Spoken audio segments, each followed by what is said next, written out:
Okay, here's the front end. We got a couple of questions, John. Oh, I got answers. I know you do.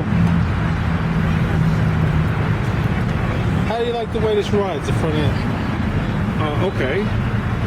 Here you go. Are you looking to buy one, or are you looking to put one together? His brother is. He's never ridden, and his brother's been asking him questions about it. I'm going to make a little video here for him. He's never ridden All right. Well, in one or drove in one. because I put a new carburetor on this thing, and because of the cheesy way in which the headlight / shock stanchions were made, I spent a day last year fixing that side and Monday fixing this side. All right. What happens is, because see the way this is made, Mike? Yeah. Went to the center of the box. Right. From the car lifting, when you accelerated, it bent the side of the box in. Oh. And they had just The frame box? Yeah, it was like as if you took a hammer and you kicked this Oh, in. I see what you're talking about. All right. So it bent it out? And they had a swipe of Bondo here, which cracked. So I took the Bondo out, right? I had to pull this out, and they made a plate. See the plate on the inside? Yeah. Which I welded up inside the headlight stanchion and put the moment of force to the bottom of the box. And I did the same thing over here. This side was actually worse. This one actually tore up on the top here. So I had to weld that. I slap hammered the side out.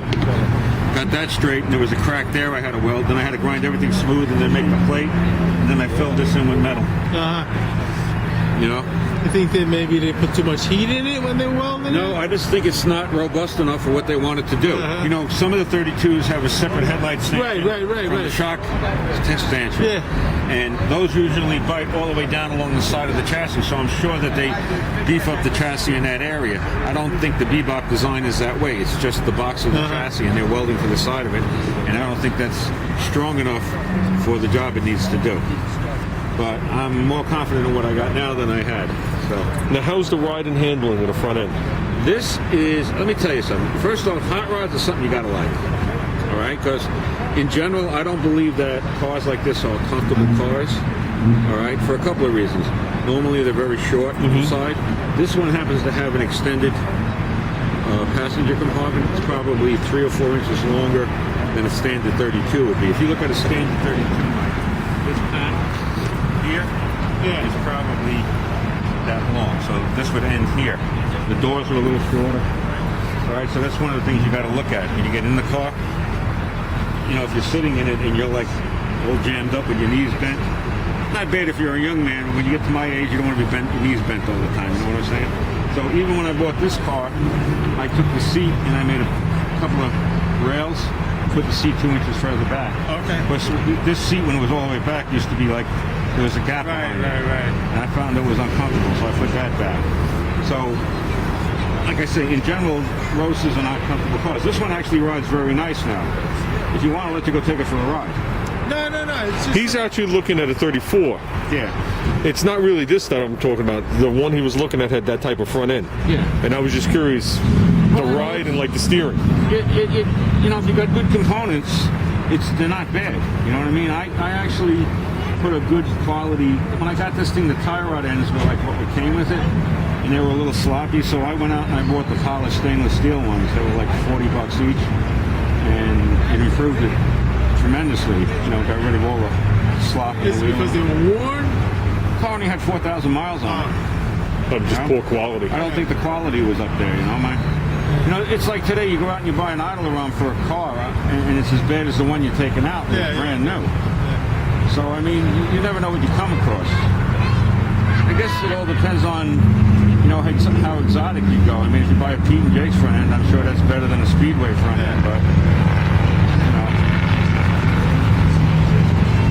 I mean, this car, like I said about this car, man, it's not really a high-end hot rod. It's just a nice go out and cruise around kind of car. I was looking at this guy at the Belmont, the car very similar to this. It's a Dearborn Deuce. It's a steel body. It's got the panel that lifts up. Yeah. The guy's got 100 grand.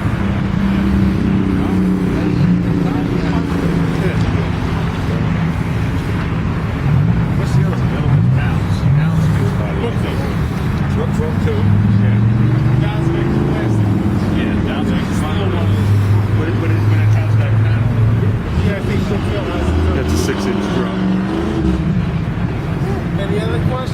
leaf spring across.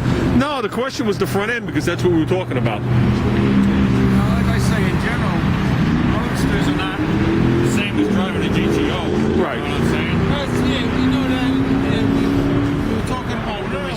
Working on it, and tweaking it, and getting. Because if you drove this car when I first bought it to how it is now, it's a completely different car. It doesn't look any different, but the ride, the handling, everything, I straightened a lot of stuff out to my liking. You know, because I felt it just whoever built the car, it was just like a cookie cutter car, and they really didn't put the attention to detail into it that they You needed got to the do. box, you got the instructions out, put it together. Yeah, pretty much. You built the big model. Yeah. I mean, there's, you know, how fussy you want to get. You know? Well, the thing is, he's looking at all these cars running. He shows down in Florida, and he's looking at these cars and he's thinking, There is a website. the thing is that, you know, he can't steer. Vega box. Steering across. The ones that connected. There's your leaf spring. And that's actually the suspension. Like the way these ride, and I buy it and I fix it the way it's supposed to be, and then I sit down there and you still don't like the way it rides because he used to ride regular cars. You may not like it anyway. You know? So you really got to go take a ride. You have to try to see that. I mean, I just haven't liked the cars, so I accept it. That's what he's talking about. So, in other words, in so many words, it's a 32, but he's got the 6-inch drop in the front, and he doesn't mind the ride at all. So, and I know he's had this car for a while, Paul. Good friend of Mike's.